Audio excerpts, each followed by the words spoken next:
மிகுந்த துயரத்தோடு மிகவும் கனத்த இதயத்தோடு உங்கள் முன்னாலே நான் நின்று கொண்டிருக்கிறேன். கரூர்ல நடந்திருக்கக்கூடிய இந்த கொடூரமான செயலை பற்றி, விபத்தை பற்றி விவரிக்க முடியாது. அந்த அளவுக்கு ஒரு சோக சூழ்நிலை ஏற்பட்டிருக்கு. அதை பத்தி விவரமா சொல்லக்கூடிய மனசு கூட என்னுடைய மனசுல இடம் கொடுக்கல. அந்த அளவுக்கு நானும் வேதனையில் இருக்கிறேன். நேற்று இரவு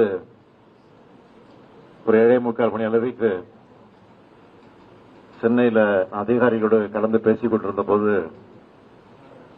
கரூர்ல இப்படி ஒரு சம்பவம் ஏற்பட்டிருக்கு. கூட்ட நெரிசல்ல மூச்சுத்திணறல் ஏற்பட்டு பல பேர் மூச்சுத்திணறலுக்கு ஆளாகி மருத்துவமனைக்கு அழைச்சிட்டு போறாங்க அப்படின்னு ஒரு செய்தி எனக்கு கிடைச்சது.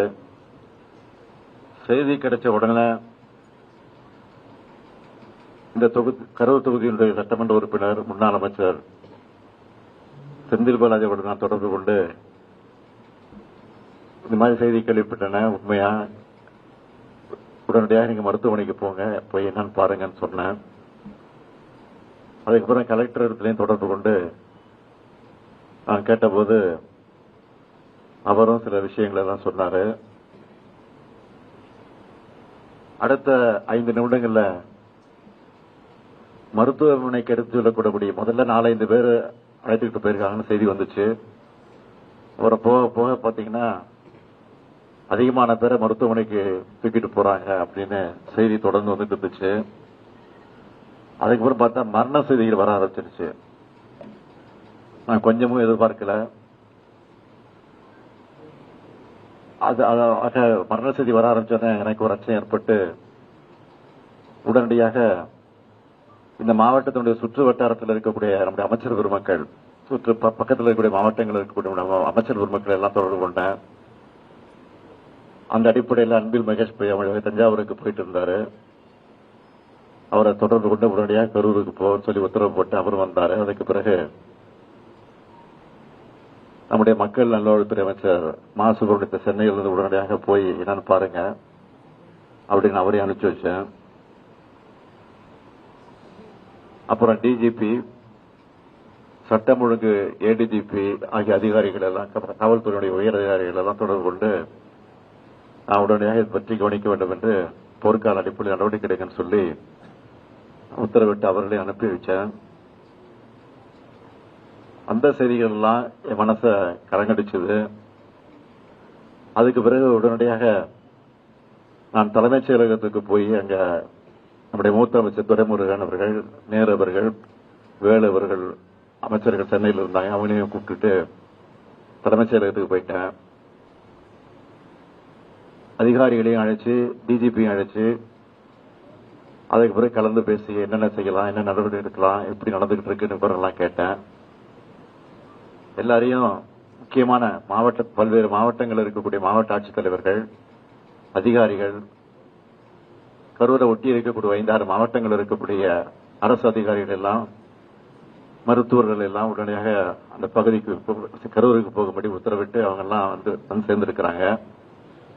அதெல்லாம் விசாரிச்சேன். ஆக இப்படிப்பட்ட நேரத்தில் பொதுமக்களும் ஒத்துழைப்பு தர வேண்டும் என்று நான் கேட்டுக் கொண்டிருக்கிறேன். அது சம்பந்தமா அறிக்கையும் வெளியிட்டிருக்கிறேன். பெரும் துயரத்துக்கு இந்த சம்பவத்தில் மொத்தம் 39 உயிர்கள் இதுவரைக்கும் நம்ம இழந்திருக்கிறோம். இதுல ஆண்கள் 13 பேர், பெண்கள் 17 பேர், ஆண் குழந்தைகள் 4 பேர், பெண் குழந்தைகள் 5 பேர். ஒரு அரசியல் கட்சி நடத்தின கூட்டத்தில் இத்தனை பேரை இழந்த துயரமான சம்பவம் என்பது இதுவரை நடக்காதது, இனிமேல் நடக்கக்கூடாதது. மேலும் 51 பேர் தீவிர சிகிச்சை பிரிவில் அனுமதிக்கப்பட்டு சிகிச்சை பெற்றுக் கொண்டிருக்கிறாங்க. அதுல 26 பேர் ஆண்கள், 25 பேர் பெண்கள். இவங்க எல்லாரும் விரைவில் குணமடைந்து நலமடைந்து விரைவில் வர வேண்டும் என்று நான் நம்புகிறேன். வருவார்கள் நிச்சயமாக நான் நம்புகிறேன். இறந்து போன அந்த உயிர்களுக்கெல்லாம் கனத்த இதயத்தோடு நான் அஞ்சலி செலுத்துகிறேன். அவங்க குடும்பத்துக்கு என்ன ஆறுதல் சொல்லி தேற்றுவது என்று தெரியாமல் திக்கு முக்காடி கொண்டிருக்கிறேன். இந்த துயரமான சம்பவத்தில் மரணமடைந்திருக்கக்கூடிய இந்த குடும்பத்திற்கு ஒவ்வொருவருக்கும் தலா 10 லட்சம் ரூபாய் வழங்கப்படும். அது முதலமைச்சர் பொது நிவாரணத்திலிருந்து வழங்கப்படும் என்று ஏற்கனவே அறிவித்திருக்கிறேன். காயமடைந்து மருத்துவமனை சிகிச்சைக்கு அனுமதிக்கப்பட்டிருக்கக்கூடிய அவர்களுக்கு தலா 1 லட்சம் ரூபாய் வழங்கப்படும் என்று அறிவிக்கப்பட்டிருக்கிறது.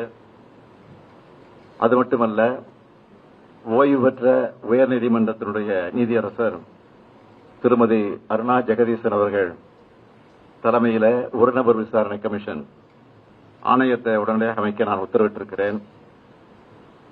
அதற்கு பிறகு இன்று காலையில் 9:30 மணிக்கு தான் வரலாம் என்று முடிவு செய்து விமானத்தில் டிக்கெட்டு பதிவு செஞ்சிருந்தேன்.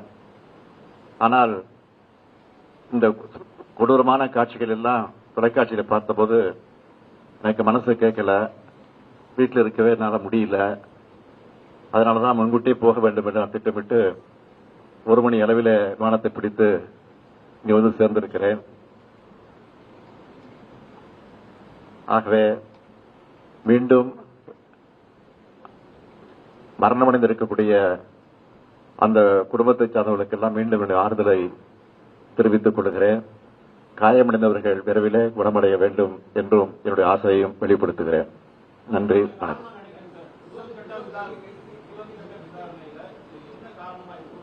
அதுக்குதான் உயர்நீதிமன்றத்தினுடைய ஓய்வு பெற்ற நீதிபதி தலைமையில ஆணையம் அமைக்கப்பட்டிருக்கு. அந்த ஆணைய விசாரிச்சு முழுமையா சொல்லும்.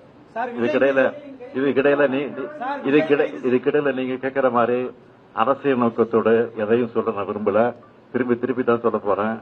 ஆனா ஆணையம் அதுக்காக அமைச்சிருக்கிறோம். இந்த ஆணையத்தின் மூலமாக உண்மை வெளிவரும். அந்த உண்மை வெளிவருகிறவர் நிச்சயமாக உரிய நடவடிக்கை எடுக்கப்படும். விஜய் கைது செய்யப்படுவாரா சார்? ஆணையம் சொல்லுகிற அந்த அறிக்கையின் அடிப்படையில் உரிய நடவடிக்கை எடுக்கப்படும். யார் கைது செய்யப்படுவார், யார் கைது செய்யப்பட மாட்டார், நீங்கள் கேட்கிற எந்த இடத்தோடு கேட்கிறீங்களோ அதுக்கெல்லாம் நான் உட்படுவதற்கு தயாராக இல்லை. விரைவில் வருவதற்கான முயற்சி நிச்சயமாக ஈடுபடும்.